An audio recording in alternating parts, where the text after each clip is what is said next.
జోన్కి సంబంధించిన విషయం చాలా సున్నితంగా విషయం మీ అందరికీ తెలుసు.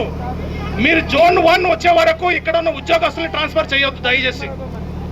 ఇది ప్రెసిడెన్షియల్ ఆర్డర్ అగైనెస్ట్ కాదు.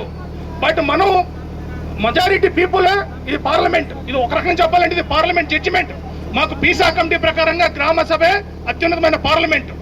అటువంటి నేపథ్యంలో 5వ షెడ్యూల్ ప్రాంతాల్లో ఉన్న ఆదివాసులకి ఉద్యోగస్తుల్ని జోన్ 2కి బదిలీ చేయొద్దని ముందు వెంటనే లెటర్ పెట్టండి. ఫస్ట్ మీరు రేపు ఎప్పుడో లెటర్ వస్తే ఇస్తాము, ముఖ్యమంత్రిగా నిర్ణయిస్తే ఇస్తామని కాదు.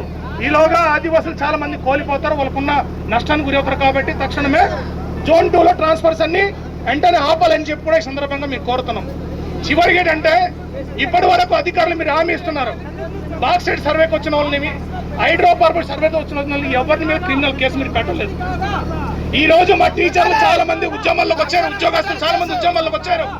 నిన్న మాకు తెలిసింది కలెక్టర్ గారట ఒక నోటీస్ ఇచ్చారట. ఈ రోజు ఉద్యమాల్లో ఎవరు పాల్గొంటే వాళ్ళకి సస్పెండ్ చేయండి, క్రమశిక్షణ చర్య తీసుకోమని కలెక్టర్ గారు ఇచ్చిన నోటీస్. ఈ ఉద్యమాల్లో పాల్గొన్న ఏ ఒక్క గిరిజన ఉద్యోగికి ఏ మాత్రం చిన్న నష్టం జరిగిన మా జిల్లా కలెక్టరేట్ బద్దలైపోతుందని చెప్పి సందర్భంగా ఒక్క గిరిజన ఎంప్లాయ్ మీద ఏ రకమైన చర్య తీసుకున్నా, ఏ సమస్య యొక్క ఎంప్లాయ్ మీద ఏ చిన్న ఈగ వలన ఊరుకునలేదని చెప్పి కూడా హెచ్చరిక చేస్తున్నాం. మీరు ఇచ్చిన లెటర్లన్నీ వెనక్కి తీసుకోండి, దయచేసి వెనక్కి తీసుకోండి. వాస్తవానికి కలెక్టర్ గారు ఉంటే మాట్లాడదాం అనుకున్నాం. కలెక్టర్ గారు వినాలి, కలెక్టర్ గారు హైకోర్టుకి వెళ్ళారట, విజయవాడ వెళ్ళారు హైకోర్టుకి.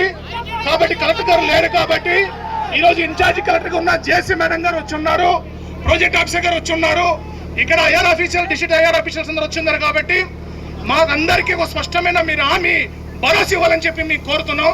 కాబట్టి అర్థం చేసుకొని మీరు గిరిజనుల పక్షాన సానుకూలంగా మీరు మాట్లాడండి, గిరిజనుల పక్షాన సానుకూలంగా మీరు నివేదిక ఇవ్వాలని చెప్పి కూడా మీ అందరూ విజ్ఞప్తి చేస్తూ, మేము చెప్పిన అంశం మీద స్పష్టమైన క్లారిఫికేషన్ ఇవ్వాలని చెప్పి మీ అందరూ విజ్ఞప్తి చేస్తున్నాం.